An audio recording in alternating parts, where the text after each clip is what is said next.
విశాఖ ఉత్తరాంధ్రలో మొట్టమొదటిగా గెలిచిన ఎంపీగా మరి ఎమ్మెల్యేలుగా అందరినీ కూడా కలిసికట్టుగా పనిచేయాలని మిగతా అభ్యర్థులు కూడా ఎవరు విశాఖపట్నంలో ఎవరు స్థానికంగా ఉన్న ఎంపీలుగా పెట్టుకోలేరు. పక్క జిల్లా నుంచి తెచ్చిన బొత్స ఝాన్సీ గారు కానీ ఈ రోజు భరత్ గారు కానీ ఈ రోజు లోకల్గా ఉన్న వ్యక్తిగా మన సత్యారావు గారిని ఇవ్వడం జరిగింది.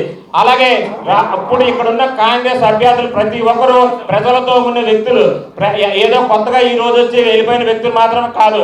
ప్రతి నిత్యం కూడా అధికారం ఉన్నా లేకపోయినా ప్రజలతో ఉండి కాంగ్రెస్ పార్టీకి ప్రజల కోసం, ఒక కాంగ్రెస్ పార్టీకే కాకుండా ప్రజల కోసం ప్రజల కష్టాలకు పాలు పంచుకున్న వ్యక్తులుగా ఇక్కడ ఉన్న వ్యక్తులందరూ కూడా ఉన్నారు. కాబట్టి దయించి విశాఖపట్నంలోనే ఒక మొట్టమొదటిసారిగా అందరినీ గెలిపించి రాహుల్ గాంధీ గిఫ్ట్ ఇవ్వాలని మనమందరం కూడా కలిసికట్టుగా పనిచేయాలని మిమ్మల్ని అందరినీ కోరుతున్నాం. పార్టీలన్నీ కూడా అధికార పక్షం కానీ పాలక పక్షం కానీ పువ్వు గుర్తు పక్షం ఏదైనప్పటికీ కూడా రెండు కూడా పువ్వు గుర్తు పక్షం. ఈ రెండు పక్షాల్లో కలిసి నా మీద దాడి చేస్తే వీళ్ళంతా కూడా మిగతా సామాజిక వర్గాలు చూస్తూ ఊరుకోరు. ఒక బలహీన సామాజిక వర్గాల నుంచి నన్ను ఆదరిస్తారు.